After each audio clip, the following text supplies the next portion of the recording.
Nous allons faire une petite étude. Je vais d'abord faire un parallèle de l'évangile à un lotus, au sutra du lotus. L'évangile, Matthieu 7. Pourquoi regardes-tu le brin de paille qui est dans l'œil de ton frère alors que tu ne remarques pas la poutre qui est dans ton œil? Comment peux-tu dire à ton frère, laisse-moi enlever la paille de ton œil alors que tu as une poutre dans le tien? Hypocrite, enlève d'abord la poutre de ton œil et alors tu verras assez clair pour enlever la paille de l'œil de ton frère. C'est dans l'évangile selon saint Matthieu, Matthieu 7. Et on va faire un parallèle avec une parabole du lotus.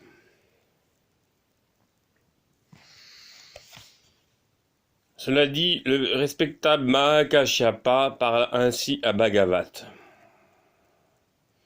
Si les êtres, ô Bhagavat, sortis de cette réunion des trois mondes, ont des inclinations diverses, y a-t-il pour eux un seul nirvana, ou bien deux, ou bien trois?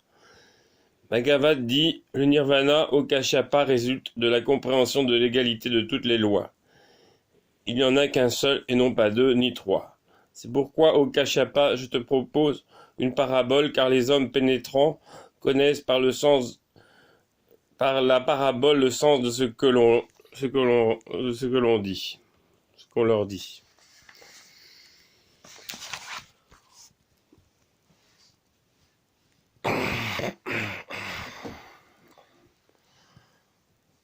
C'est comme si, ô Kashyapa, un homme aveugle de naissance disait: il n'y a pas de forme dont les unes est de belles et les autres de vilaines couleurs. Il n'y a pas de spectateur pour les formes ayant de belles ou de vilaines couleurs.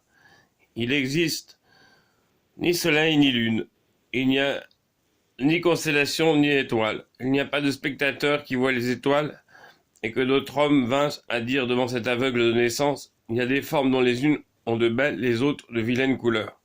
Il y a des spectateurs pour des formes ayant de belles ou de vilaines couleurs. Il existe un soleil et une lune. Il y a des constellations, des étoiles. Il y a des spectateurs qui voient les étoiles, et que l'aveugle ne voulut pas croire ces hommes ni s'en rapporter à eux. Alors qu'il y a un médecin connaissant toutes les maladies, qu'il voit cet homme aveugle de naissance et que cette réflexion lui vienne à l'esprit. C'est de la conduite coupable de cet homme dans une vie antérieure qu'elle est cette maladie. Les maladies, quelles qu'elles soient, qui paraissent dans ce monde, sont au nombre de 4. Les maladies qui sont produites par le vent, celles qui le sont par la bile, celles qui le sont par le flegme et celles qui le sont par l'état morbide de ces 3 principes réunis. Ce médecin réfléchisse ensuite à plusieurs reprises aux moyens de guérir cette maladie et que cette réflexion lui vienne à l'esprit. Les substances qui sont en usage ici ne sont pas capables de détruire ce mal. Il existe dans l'Himavat, le roi des montagnes, 4 plantes médicinales. Et quelles sont-elles? La première se nomme celle qui possède toutes les saveurs et toutes les couleurs. La seconde, celle qui délivre de toutes les maladies. La troisième, celle qui neutralise tous les poisons. La quatrième, celle qui procure le bien-être dans quelque situation que ce soit. Ce sont là les 4 plantes médicinales.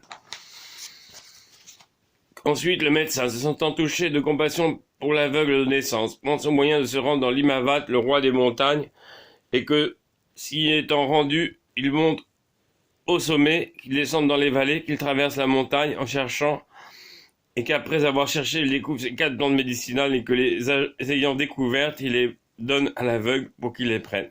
L'une après l'avoir mâchée avec les dents, l'autre après l'avoir pilée, celle-ci après l'avoir fait cuire en la mêlant à d'autres substances, celle-là en la mêlant avec d'autres substances crues, une autre en se l'introduisant dans une partie donnée du corps au moyen d'une aiguille, une autre après l'avoir consumée dans le feu, une dernière enfin en l'employant après l'avoir mêlée avec d'autres substances comme aliments ou comme boissons. Ensuite, l'aveugle de naissance, par suite de l'emploi de ses moyens, recouvre la vue, et que l'ayant recouvré, il voit en dehors de lui, au-dedans de lui, de loin, de près, qu'il voit les rayons du soleil et de la lune, les constellations, les étoiles, toutes les formes, et qu'il parle ainsi. Certes, j'étais un insensé, moi qui jadis ne croyais pas à ceux qui voyaient et qui ne me rapportaient pas à eux. Maintenant, je vois tout. Je suis délivré de mon aveuglement, j'ai recouvré la vue, et il n'est en ce monde personne qui l'emporte en rien sur moi. Or, en ce moment, se présentent des rishis doués des 5 connaissances surnaturelles. Ces sages, habiles à disposer de la vue divine, de l'ouïe divine, de la connaissance des pensées d'autrui, de la mémoire de leur existence antérieure, et d'un pouvoir surnaturel, parlent en ces termes à cet homme. Tu n'as fait au homme que recouvrer la vue, et tu ne connais encore rien. D'où te vient donc cet orgueil? Tu n'as pas la sagesse, et tu n'es pas instruit. Puis, qui lui parle de cette manière? Quand tu es assis au homme dans l'intérieur de ta maison, tu ne vois pas, tu ne connais pas les autres formes qui sont au dehors. Tu ne distingues pas les êtres selon qu'ils ont des pensées bienveillantes ou hostiles pour toi. Tu ne perçois pas, tu n'entends pas à la distance de 5 yojana le bruit de la conque, du tambour ou de la voix humaine. Tu ne peux te transporter même à la distance d'un crochat sans te servir de tes pieds. Tu as été engendré et tu t'es développé dans le ventre de ta mère et tu ne te rappelles rien de tout cela. Comment donc es-tu savant et comment connais-tu et comment peux-tu dire je vois tout? Reconnais donc bien, ô homme, que ce qui est la clarté est l'obscurité. Reconnais encore que ce qui est l'obscurité est la clarté. Ensuite, cet homme parle ainsi à ses rishis. Quel moyen faut-il que j'emploie ou quelle bonne œuvre faut-il que je fasse pour acquérir une pareille sagesse? Puissé-je, par votre faveur, obtenir ces qualités? Qu'alors, ces rishis parlent ainsi à cet homme. Si tu veux cela, pense à la loi. Ainsi, dans le désert, ou dans la forêt, ou dans les cavernes des montagnes, et affranchis-toi de la corruption du mal. Alors doué de qualités purifiées, tu obtiendras les connaissances surnaturelles. Ensuite cet homme, suivant ce conseil, entrant dans la vie religieuse, habitant dans le désert, la pensée fixée sur un seul objet, s'étant affranchi de la soif du monde, obtiennent les 5 connaissances surnaturelles, et qu'ayant acquis ces connaissances, il réfléchit ainsi. La conduite que j'ai suivie antérieurement ne m'a mis en possession d'aucune loi, ni d'aucune qualité. Maintenant, au contraire, je vais comme le désir m'a pensé. Auparavant, je n'avais que peu de sagesse, que peu de jugement, j'étais aveugle. Voilà au Kashapa la parabole que je voulais te proposer pour te faire comprendre le sens de mon discours. Voici maintenant ce qu'il faut y voir. L'expression d'aveugle de naissance au Kashapa désigne les êtres qui sont renfermés dans la révolution du monde, où l'on entre par 5 voies. Ce sont ceux qui ne connaissent pas l'excellente loi et qui accumulent sur eux-mêmes l'obscurité et les ténèbres, épaisses de la corruption du mal. Ils sont aveuglés par l'ignorance, et dans cet état d'aveuglement, ils recueillent les conceptions, ainsi que le nom et la forme, qui sont l'effet des conceptions, jusqu'à ce qu'enfin a lieu la production de ce qui n'est qu'une grande masse de misère. C'est de cette manière que les êtres aveuglés par l'ignorance sont renfermés dans la révolution du monde.